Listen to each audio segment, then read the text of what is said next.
पिछले 3 दिनों से all Jammu Kashmir home guard welfare association के बैनर के नीचे यहाँ पर आप देख सकते हैं बड़ी तादाद में होम गार्ड प्रोटेस्ट कर रहे हैं और बहुत कम होता है कि लोग यूनिफॉर्म में बाहर आकर प्रोटेस्ट करें और अपनी जो उनकी डिमांड्स हैं उसको सामने रखें। इस समय होम गार्ड्स जो हैं वो काफ़ी मुश्किलात का सामना कर रहे हैं। उनका कहना है कि पिछले कई सालों से जिस तरीके से उनके साथ भेदभाव हो रहा है, खाली उन्हें 9 दिन की सैलरी दी जा रही है जिससे उनको घर चलाना काफ़ी मुश्किल हो गया है।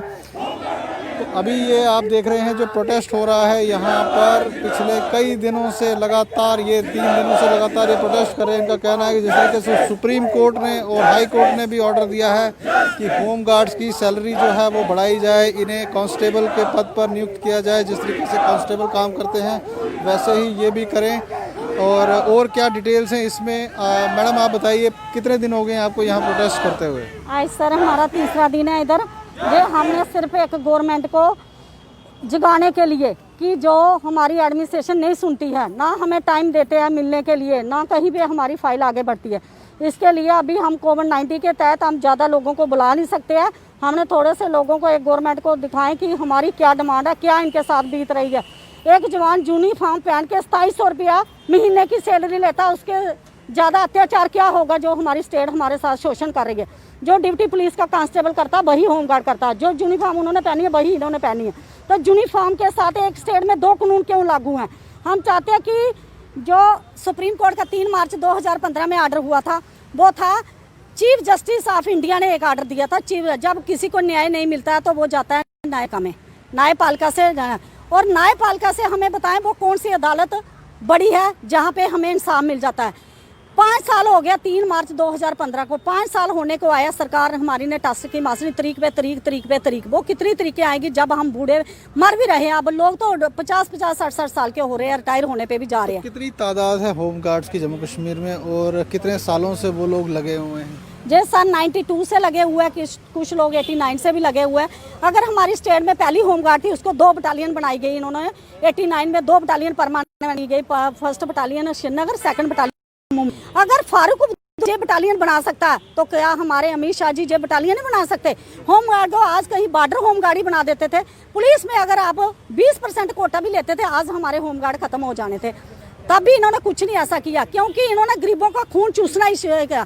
हमारा एक डिपार्टमेंट है, हमारे डीजी है, एडीजी है, आईजी है, उसके नीचे कमांडेंट है, डीएसपी है, वो परमानेंट है। वो सारे 2.5-2 लाख रुपया पे ले रहे हैं। लेकिन होम गार्ड के जवान को मात्र 2700 रुपया यूनिफॉर्म के अंदर आए, जो पॉलिश करने पे भी मजबूर हो गए हैं।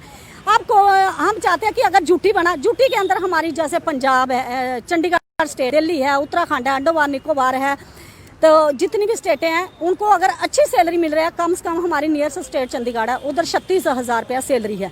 तो हमारे साथ क्यों हुआ? अगर कोविड-19 आया है तो हमने लखनपुर से लेकर कश्मीर तक ड्यूटी किया अपनी जान जोखिम में डाल के।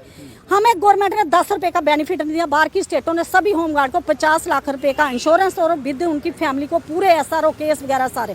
हमें तो इन्होंने जूस एंड थ्रो वाला काम बनाया। अगर इनको जरूरत नहीं थी तो इसको क्यों नहीं इसको जो बनाया हुआ इन्होंने बंद करें। जो बोलते वॉलंटियर है, पूरे हिंदुस्तान में सर होमगार्ड वॉलंटियर है। किसी स्टेट की भी आपको कॉपी चाहिए, मेरे पास पूरे हिंदुस्तान की कॉपी है। मैं नेशनल जनरल सेक्रेटरी हूँ पूरे हिंदुस्तान की, मेरे पास पूरा रिकॉर्ड है A to Z। तो हम चाहते हैं कि अभी ने हमारे LG मनोज सिन्हा साहब आए हैं, वो एक बहुत अच्छा उनका रिस्पांस भी लोगों को आ रहा है। तो मैं उनको चाहती हूँ कि ये जैसा हमारे साथ वही बर्ताव नहीं हो जैसे हमारे साथ सत्यपाल मलिक 2 बार ऐसा ही आज कल हो गया। उसके बाद हमारे GS मुर्मू साहब, उन्होंने लेटर भी निकाला बहुत अच्छा, उन्होंने 10 दिन का टाइम भी दिया। जब इन्होंने हमारे डिपार्टमेंट हमारे पॉजिटिव में कभी रिपोर्ट नहीं देगा, वो हमारे नेगेटिव भी देगा। तो कुछ और लोग भी हमारे साथ जुड़े हैं। मैडम आप बताइए, जिस समय आपने होमगार्ड को ज्वाइन किया था क्या क्वालिफिकेशन थी आपकी? मैं 10th में थी उस टाइम। अभी मैं ग्रेजुएशन कर चुकी हूँ। मैं 2012 में भर्ती हुई थी, पर अभी तक इंतज़ार ही करते करते हमारी भी एज होने को आ गई है। लेकिन ये उनकी 6 साल होने के बाद ये हमें डिसंगेज कर देते हैं। हमारे 6 साल रहते हैं, दोबारा से हम री एंगेज होते हैं, जो हमारे 6 साल होते हैं वो रद्द कर देते हैं, दोबारा से हमारी भर्ती स्टार्ट कर लेते हैं, वो डेट आ जाती है। क्या सर 500 थी, अभी क्या सर? अभी 300 रुपये पर डे है और 9 डेज लगते हैं। 9 डेज हमारे ना आगे का है ना पीछे के हैं। हम कभी कहीं भी जॉब करने जाएंगे, कोई भी हमारे बंदे को कहीं भी जॉब नहीं मिलेगी। क्यों? क्योंकि 9 दिन कहीं भी नहीं लगाया जाता। उससे तो ये बूट पॉलिश ही करेंगे और क्या करेंगे ये लोग। तो अफसोस होता है कभी कभी कि आपको जिस तरीके से मोदी जी कहते हैं बेटी पढ़ाओ बेटी बढ़ाओ, इस समय आप देख रहे हैं यहाँ पर बड़ी तादाद में यहाँ पे बेटियाँ। ये सिर्फ उनका कहने का, ये देखो हमारी बेटी जो हो रही है यहाँ पर बैठ के सब अपना हक मांग रही है, लेकिन उनको हक नहीं मिल रहा है आज तक। हम यही चाहते हैं कि हमारी जैसे इन्होंने 9 दिन बढ़ाए, हमें पूरा महीना लगा दे, पक्का अभी ना कर लेकिन पूरा महीना लगा दे। 300 के पर डे के बजाय हमारे 30 दिनों में हमारी जो पे बनती है वही हमारे लिए काफ़ी है। हम यही चाहते हैं, सेटिस्फाई हैं इसमें हम। तो जिस तरीके से अभी प्रोटेस्ट आप देख रहे थे हमारे पीछे हो रहा है, और इन लोगों का कहना है कि 9 दिन पूरे महीने में इनसे ड्यूटी ली जाती है और उनकी पे नहीं मिलती है, और ये चाहते हैं कि या तो गवर्नमेंट इनको पूरा महीना जो है वो एंगेज करके रखे, और जिस तरीके से बाकी कांस्टेबल्स ड्यूटी देते हैं वैसे ही ये भी देते हैं। सर क्या नाम है आपका? Myself Babu Hussain Malik, state president J&K government employ joint action committee. और तो आज क्या कहेंगे आप, जिस तरीके से बड़ी तादाद में आज लोग आए हैं, कोविड-19 के करके और भी आना चाहते थे मगर नहीं आए, तो क्या कहेंगे आप? देखो मैं एक बात बताऊं, ये मजबूर आदमी जब हो जाता है ना, एक कांस्टेबल है उसको 70 से 80 हज़ार रुपये सैलरी दी जाती है, तो होम गार्ड में जो कर्मचारी जो काम करने वाला है, सेम यूनिफॉर्म है, काम भी उनके बराबर ही करते हैं, लेकिन उनको 2700 रुपया उसके बदले में 2700 रुपया दिया जाता है। ये कितने बड़े दुख की बात है कि 2700 रुपये में तो दूध का खर्चा नहीं पूरा हो सकता। तो इनके साथ नाइंसाफ़ी है। यहाँ जम्मू कश्मीर के अंदर जितनी भी सरकारें आई हैं उन्होंने इसको जैसे आटे को चक्की में पीसा जा रहा है, ऐसे इनके साथ सौतीली मौत जैसा सलूक किया है। मैं ये कहना चाहता हूँ कि अगर जम्मू कश्मीर एक स्टेट था उसके बाद यूटी में तब्दील किया गया, लेकिन यूटी के लाभ तो मिलने चाहिए थे ना। इन्होंने कहा था कि हम अप्रैल में जो है ये minimum wages act Jammu Kashmir के अंदर लागू करेंगे, लेकिन अभी तक लागू नहीं किया।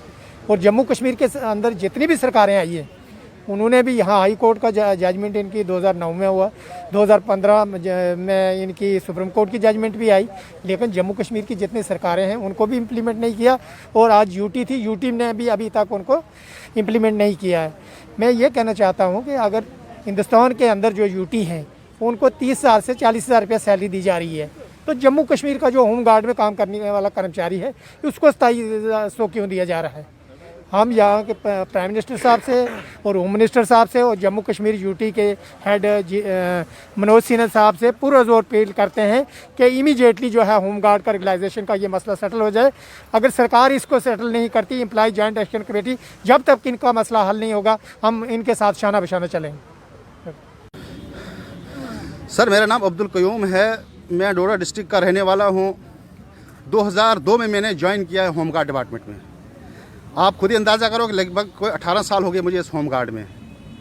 तो बुज़ुर्गों से सुना है कि कुछ लोग समुद्र के किनारे भी प्यासे होते हैं, लेकिन आज मुझे ये याद पड़ता है कि हम वही लोग हैं, समुद्र के किनारे भी प्यासे हैं। ये सरकार की वर्दी लगाकर, सरकार की जो यूनिफॉर्म दी है सरकार ने, इसको लगाने के बावजूद भी हमारे जेब खाली हैं। हम जब घर से निकलते हैं तो हमें कोई गाड़ी वाला रास्ते में गाड़ी नहीं रोकता है। उनको इस टोपी से और इस बेल्ट और इससे डोरी से पता लगता है कि ये होम गार्ड का जवान है, ये मुझे किराया अदा नहीं कर सकेगा, इसलिए हमें रास्ते में गाड़ी वाला भी नहीं बिठाता है। तो जनाब हमें बहुत अफसोस से कहना पड़ता है कि जिस टाइम में हमने ज्वाइन किया था इस होमगार्ड डिपार्टमेंट में, तो उससे 1994 से पहले जो होमगार्ड डिपार्टमेंट में हमारे जवान बुजुर्ग जो लगे थे, तो वो बाद में किसी को 2 स्टार लगे, किसी को 3 स्टार लगे, वो फिर रिटायर हुए। लेकिन जब हमने उनकी बातें सुनी थी तो इसी बात पर हमने भी होमगार्ड डिपार्टमेंट में ज्वाइन किया था कि 6 या 7 साल के बाद इसको सरकार परमिट करती है। लेकिन परमिट करना कहाँ, 13 दिन पे लगे थे, लेकिन फिर आज 9 दिन पे पहुँचाया हमें सरकार ने। और इस वक्त खासकर मैं अपने घर की बात कर रहा हूँ जनाब, ईद है, बकरा ईद है, कुर्बानी है, दिवाली है, कोई भी बड़ा त्यौहार होगा तो जनाब बाकी के घरों में पता नहीं मटर पनीर बनते हैं, लेकिन हम जैसे होमगार्ड वालों को आलू खरीदने मुश्किल हो जाते हैं। यह कौन सा इंसाफ हमारे होमगार्ड डिपार्टमेंट के साथ? हमें खुशी थी, यह वर्दी हमने पहनी थी, हमें सरकार कहाँ ही लगाए चाहे हमें चाइना वालों के साथ लड़ने के लिए भेजे या जम्मू कश्मीर में रखे, हम रात और दिन काम करने के लिए तैयार हैं। लेकिन सरकार हमारे साथ सुतीली के माँ का जैसा सलूक कर रहे हैं। बड़े दुख की बात है। अगर यह हमारी बदकिस्मती है कि हमने इस होमगार्ड डिपार्टमेंट में सरकार के साथ ईमानदारी के साथ काम किया।